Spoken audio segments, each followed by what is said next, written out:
The new Acura NSX is all about immediacy. It uses electric torque, class-leading chassis rigidity, and next-level all-wheel drive electronics to ensure it responds to inputs with urgency, it changes direction the second you ask it to, and the power hits almost telepathically. Does anyone else see the irony here? I mean, for a car that looks and goes so damn fast, it sure took its sweet time to get here. Then again, as they say, you can't rush greatness. So is that what we've got here? I'm about to find out.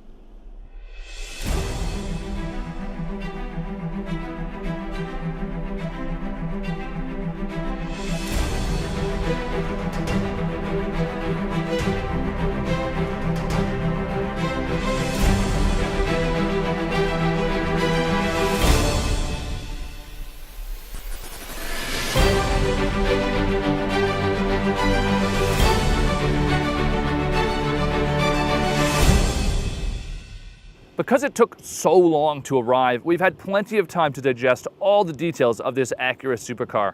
From the 6 cylinders and 2 turbos to the 3 electric motors and 9 speeds on its dual clutch transmission. And then there are the really big digits, like how much power it makes and just how much it costs.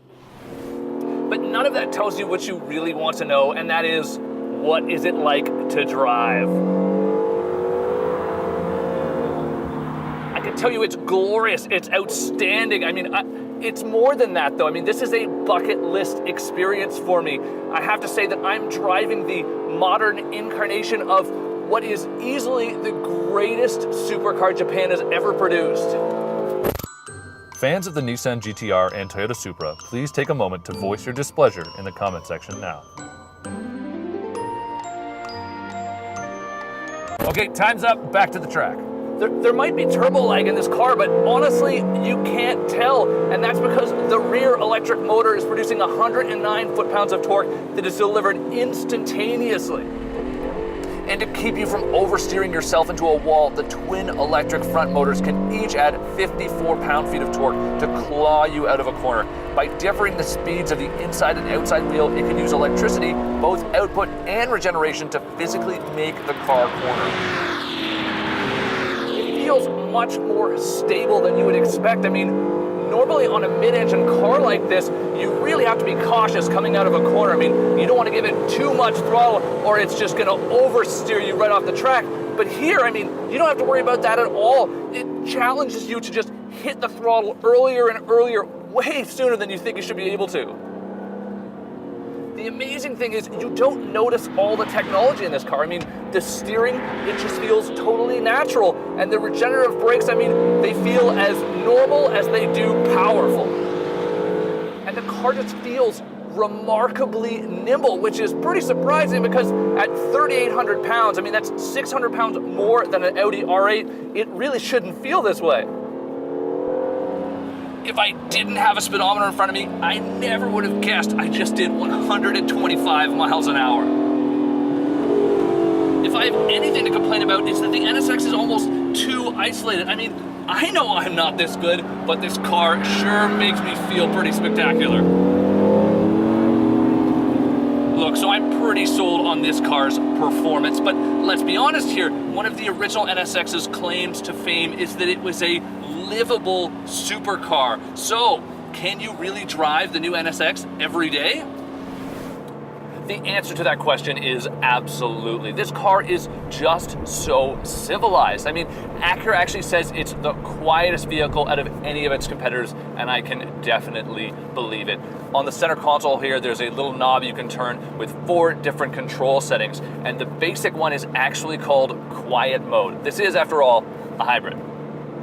You can then switch the car into Sport, Sport Plus, and even Track modes, and that makes everything in the car more responsive, stiffer, and yes, even louder.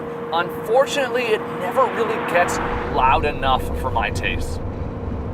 And even at full throttle, you're not really hearing the exhaust note. Instead, inside the cabin here, you're really hearing the air intake noise, which Acura actually sort of pipes into the cabin right behind your head, a lot like the way McLaren does it in their cars.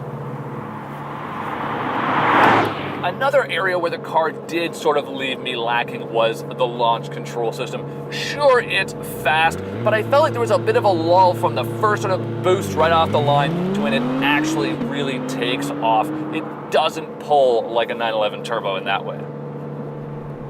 Whether it's the super rigid chassis or the magnetic ride shock absorbers, you just float along the road here. This car is incredibly comfortable to drive. Acura is making a really big deal with this car about the sight lines. Now, I know that that's not nearly as sexy as big horsepower numbers, but let me put it to you this way.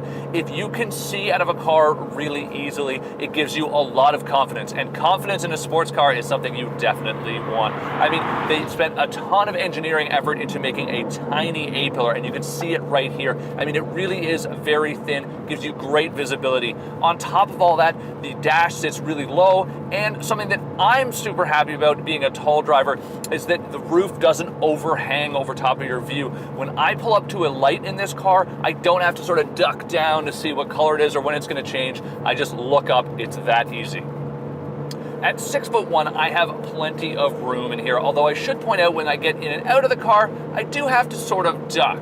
Now, speaking about the cabin, it's amazing how true Acura was to the idea of the original NSX. I mean, when you consider all the futuristic technologies that drive this vehicle, when you look around in here, it's amazing how simplistic and clean it all is and how easy it all is to use.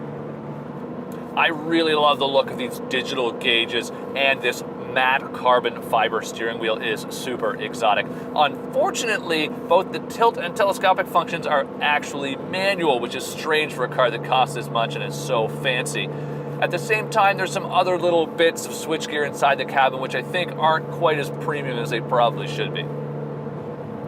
Driving around town, the electric motor in this vehicle means you never really have to use first gear. Now, as a result, even though it is a dual clutch transmission, there's none of the jerkiness you normally associate with those types of cars. I have to say, this has got to be the most livable supercar I have ever driven. So is it worth it? Well, it's certainly not expensive when you consider its competitive set of vehicles, but we're still talking about $156,000 to start for an Acura. Let me start by saying I might be the wrong person to answer this. I haven't mentioned the styling of this car yet because it's totally subjective, but for me it's probably worth the cost of entry based just on the looks. Of course, you're getting so much more, and I'm not just talking about supercar performance you can live with and drive every day.